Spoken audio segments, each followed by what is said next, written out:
Matt the Vela, apart from being an absolute beefcake, has some pretty solid advice when it comes to productivity and self-improvement. I tried to implement just 3 impactful tips Matt has shared in some of his videos. Why did I try Matt's tips? Those 2 years of lockdown we had in Ireland really did a number on me. Became extremely unmotivated, just sat there doing nothing, sleep until 1, no exercise, no social, gained weight, unproductive. The opposite to the plans. We will have so much time to work on ourselves during lockdown. I was so disappointed with myself all of that time, and I couldn't do anything with it. These thoughts became a downward spiraling negative feedback loop, and I desperately needed a change.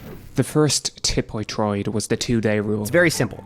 I would not allow myself to take off more than 1 day in a row for some kind of workout. But you are allowed to take a day off when needed, even multiple days a week, but never 2 in a row. I went to a wedding a few months ago, and for the first time in 2 years I put on my fancy trousers, only to find that they would barely fit. You had to squeeze into them, and I literally had to undo my button and zipper to sit down and be able to drive the car to the wedding. I paid €200 for these, and I've only wore them a few times. That is not acceptable. I need to get at least a few more years of use out of them. So diet and exercise it is. Now, I had tried before to lose the lockdown weight. I'd do some push-ups, I'd eat a plate of spinach for a week or so, but inevitably I'd see a box of donuts and inhale 7 at once. Super intense, and then crashing out in style. Any minor weight loss just comes straight back on. But using this tip, not going so intense and allowing for a day off here or there. More than that,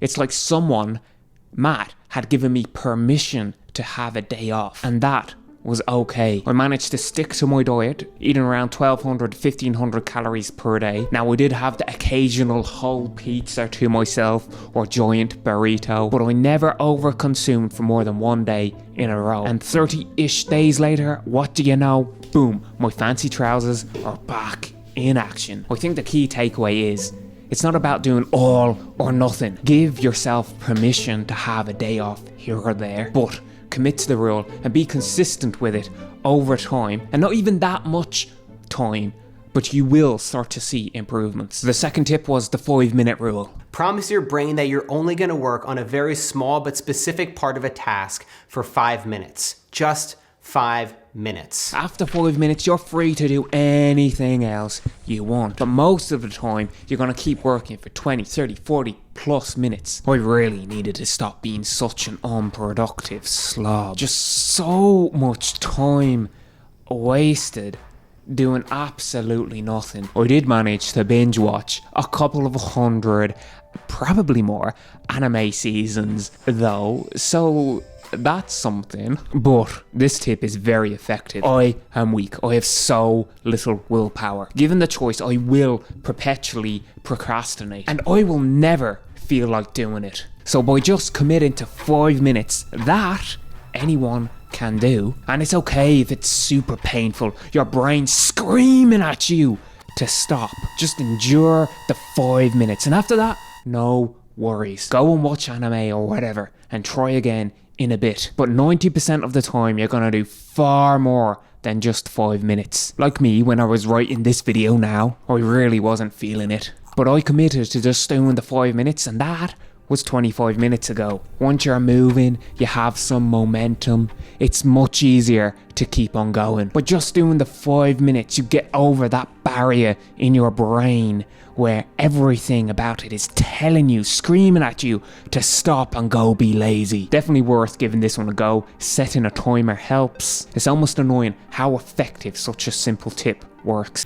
The third tip, don't start with a blank page. It's the last tip in his video about being a superhuman, flow states video. And one of the most difficult things to face as a writer is a blank page.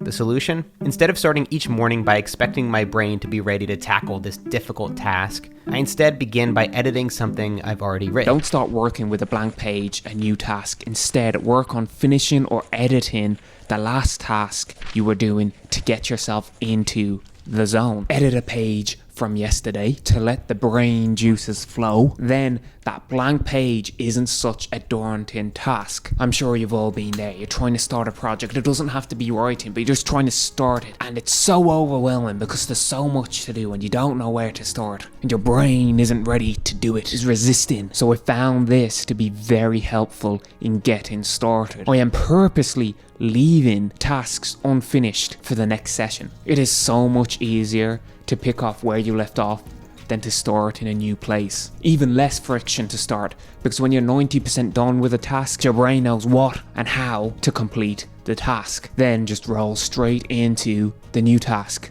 It works great in combination with the 5-minute rule. Now, after doing all 3 of these tips for the last month, I'm not a perfect, well-oiled productivity machine. Far from it. But I am significantly improved from where I was a month ago. I'm healthier and I'm starting to be more productive. In another 30 days, who knows where I will be. Hopefully not crashing back down under a pile of donuts. So big thanks to Matt for sharing his knowledge and experiences with us. For me in particular, it has been life improving. Now, if you want a weird hack that will guarantee you get up early in the morning, check out my last video, subscribe for more. Have a fabulous day. Ethan out.